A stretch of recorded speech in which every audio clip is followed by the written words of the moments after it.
Welcome back, Riverside. I am Juan Jose Lambert, and welcome back to another episode of ENN. Today, we'll hear from several cadets on a variety of topics, from their college plan to our Civil Air Patrol program. So catch this and more on ENN.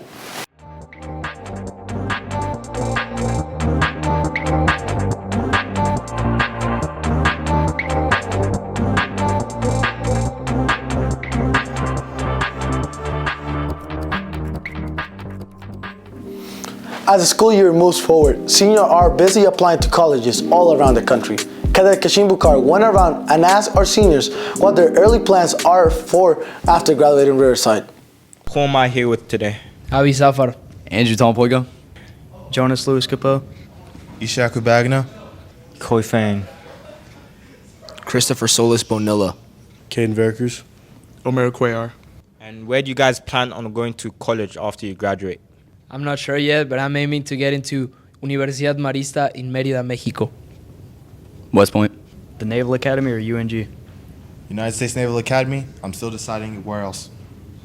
And where do you plan to attend college after you graduate this year? I'm planning to go to Harvard. the Citadel, Harvard Law, Yale. And where do you guys see yourselves in 10 years? As a professional soccer player. Bravo Junior Tech, a doctor, A lawyer.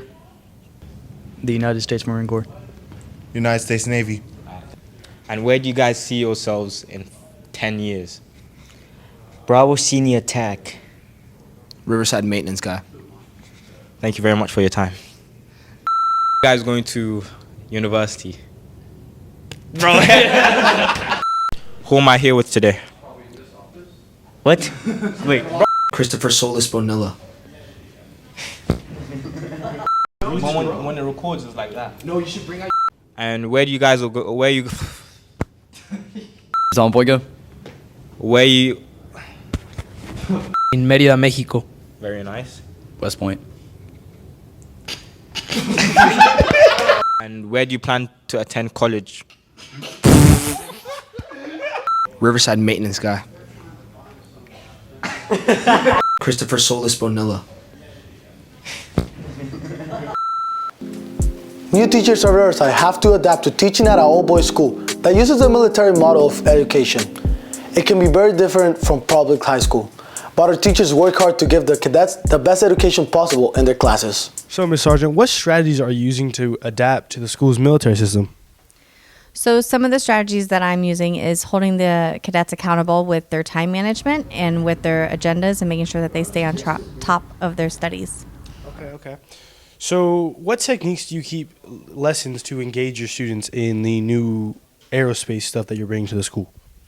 So some of the techniques that we use is we will do some instructional where I stand and deliver, and we have discussions in the classroom. We also do hands-on activities as well as different station work to keep the cadets up and moving as well. And I'm a big believer in I help you find your answers, we discuss about them, and then you apply what you've learned. Okay. Is there any big differences between your past schools in the ways of cadets coming into your classroom, the way the cadets act here, or how have you been adapting to that? Is it different or the same roughly? Some of the mannerisms are same, we're students, they're boys, so they definitely have lots of thoughts and lots of character, which I love. I enjoy that. I like to see who's the funny one, who's the serious one, that kind of thing.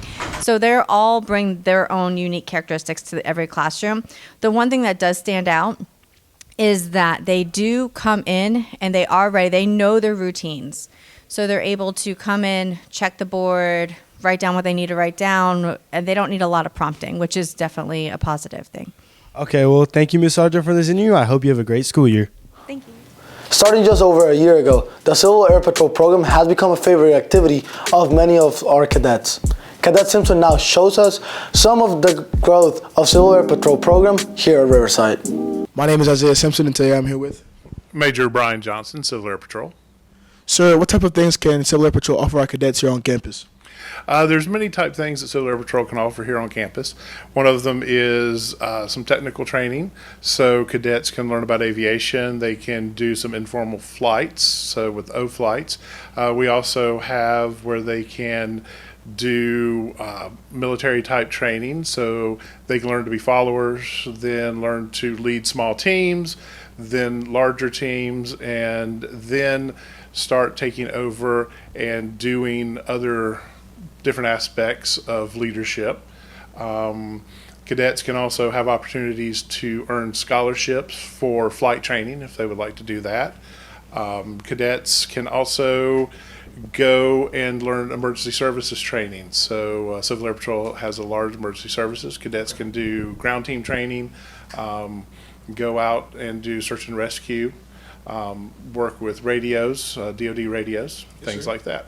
How can Civil Air Patrol affect the cadets' life here on campus? Well, the Civil Air Patrol with a life here on campus, it gives them an opportunity to do something outside of the school. It is still the military. We still do drill, we do things like that, but we do it more with the Air Force side. It also gives them other chances to learn leadership, and they can advance more rapidly in Civil Air Patrol in ranks. Okay. How can cadets progress in Civil Air Patrol, sir? Well, to progress in Civil Air Patrol, you have to take a leadership test, an aerospace test, then you have to do PT that you have to pass, and a drill for the first 2 sections or achievements. Then, and it's every 56 days or 2 months that you can do those and progress. If you've been in a junior ROTC program, for every year you get to progress once a month, every 28 days, that you can progress for each achievement level that you go through. So, and then we have milestones, which is a closed book test. So the other tests are open book, but the milestones are closed book tests that you have to do. Thank you for your time, sir. Thank you for your great answers. I hope you have a good rest of your day, sir. Tonight, we'll honor our seniors from the football team, band, and Raiders team at our last home game. We hope to see a big crowd at the game. Next week, the Raider team will head to Nationals at Fort Knox in Kentucky. Make sure you wish the team the best of luck, and we hope that the Raiders come back with another national first place trophy. Cadet Young interviewed a few of our international students. Let's see what they talked about. What country are you from? I'm from Mexico. What's the biggest difference between Mexico and the United States? I'll say probably the food, so much better in Mexico, and the sports. We live more of the sports in Mexico than America. Here they just live by football and basketball. I think it's environment and people. So like in China it's more crowded and there's more building in my city, but in American like you can see less people and more trees, environment is better. And also everyone usually use cars. What's the biggest difference between Mexico and the United States? The food is way better than here. What's the biggest difference between South Korea and America? Breakfast, like Korea eat rice and soup and side dishes, but United States there's like bread, sausage, egg.